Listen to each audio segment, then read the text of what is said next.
Today I want to share a story with you. She's such a witch. Thus began the latest tirade from a 15-year-old girl who always seemed to be at odds with her mother and every other adult. Next came the details of the latest unjust suppression of her rights, the horrible oppression of her creative spirit, and her mother's general determination to keep her from doing anything.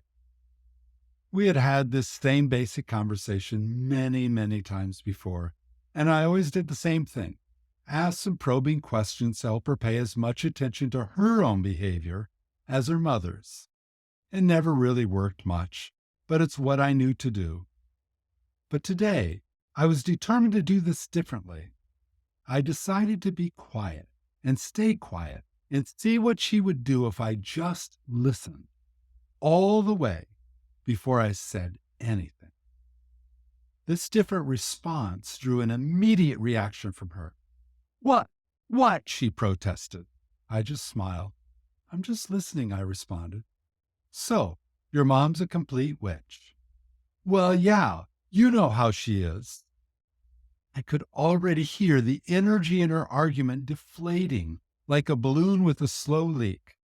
Her tirade lasted about 2 more sentences before she began to do, all by herself, what used to be my side of the conversation.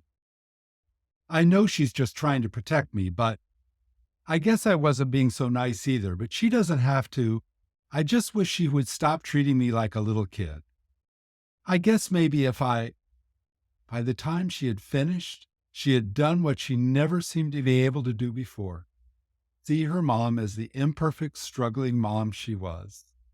Take responsibility for her part of the battle, and problem solve a way to do it differently next time.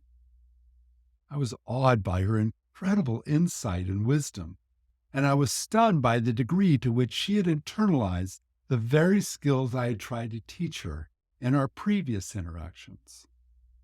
Why was I surprised? And why had it taken me so long to let her practice on her own? After a certain point, my habitual response to her had simply perpetuated her old patterns.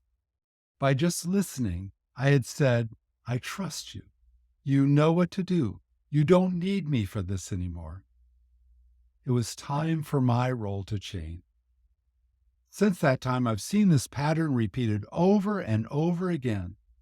I had always seen people I worked with, clients and team members alike, as stuck in habitual patterns of behavior. I guess they weren't the only ones. Who are you in a rut with? With whom do you find yourself having essentially the same conversation or interaction again and again?